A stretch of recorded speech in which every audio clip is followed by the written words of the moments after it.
सवर्ण समाज में सबसे ज़्यादा गरीबी कहीं है तो ब्राह्मण समाज में है।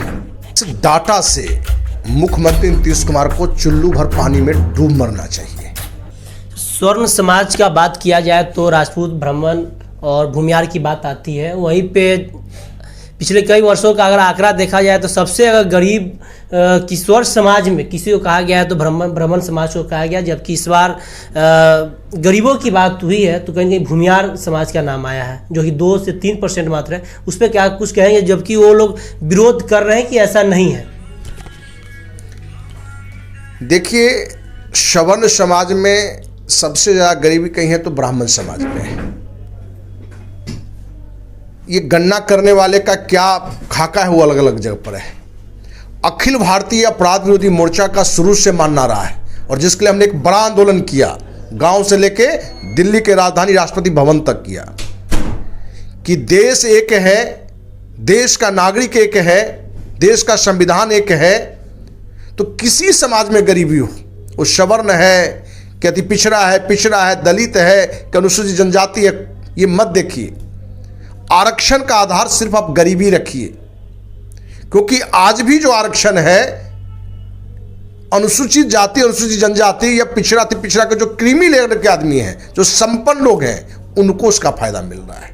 रामविलास पासवान मंत्री थे, आरक्षण सीट पर कौन लड़ रहा है? तो उनका भाई, उनका बेटा। तो किस जाति में गरीबी कम है ज़्यादा है, ये बहुत महत्वपूर्ण बात नहीं है। महत्वपूर्ण बात यह है कि किसी भी जाति में, किसी भी धर्म में गरीबी है, सरकार को चाहिए कि आरक्षण का आधार सिर्फ गरीबी हो, क्योंकि गरीबी का स्तर ऊंचा किया जाए। क्योंकि गरीबी जाति और धर्म देखकर नहीं आता है, बीमारी जाति धर्म देखकर नहीं आता है, शिक्षा की आवश्यकता जाति धर्म देखकर नहीं होता है। इसलिए सरकार को जाति गणना पर ध्यान कम, जाति गरीबी पर ध्यान कम, देश एक है, संविधान एक है, भाईचारे की बात करनी चाहिए और उसमें किसी समाज का गरीब हो, उन सब के लिए आरक्षण की व्यवस्था हो और समान रूप से हो। हम तो ये भी कह रहे हैं कि जिनको भी आरक्षण जितना प्रतिशत है दीजिए, अनुसूचित जाति का जितना या जनजाति उतना ही परसेंटेज रखिए, लेकिन उस समाज के जो गरीब हैं, रियल में उस गरीब को फायदा नहीं मिलता है। आज पिछड़ा है नीतीश कुमार, मुख्यमंत्री हैं, पिछड़ा है लालू यादव, परिवार का सारे सदस्य मंत्री हैं, 2 बेटा दोनों मंत्री, बेटी राज्यसभा, पत्नी MLC। इसलिए जातिगत गणना हो या परसेंटेज है, ये बिहार वासी को धोखा देने वाली एक नीति है, बरगलाने वाली बात है।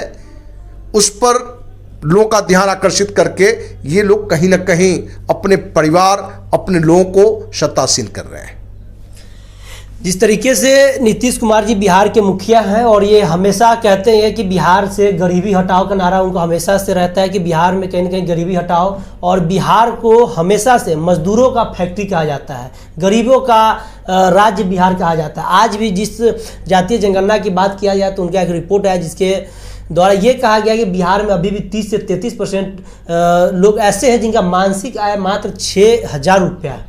उस पर क्या कुछ कहेंगे, इनका जिम्मेवार कौन है आगे? क्योंकि पिछले 20 सालों से लगभग देखा जाए तो नीतीश कुमार जी है, उससे पहले 15 साल लालू यादव जी सरकार रही है। तो आखिरकार ये गरीबी कब तक हटाएंगे ये लोग? मजदूरों का फैक्ट्री का टैग कब तक हटेगा बिहार से? इस डाटा से मुख्यमंत्री नीतीश कुमार को चुल्लू भर पानी में डूब मरना चाहिए कि आप लंबे समय से मुख्यमंत्री हैं, सुशासन बाबू कहला रहे हैं, और बिहार आज भी देश का सबसे गरीब राज्य है।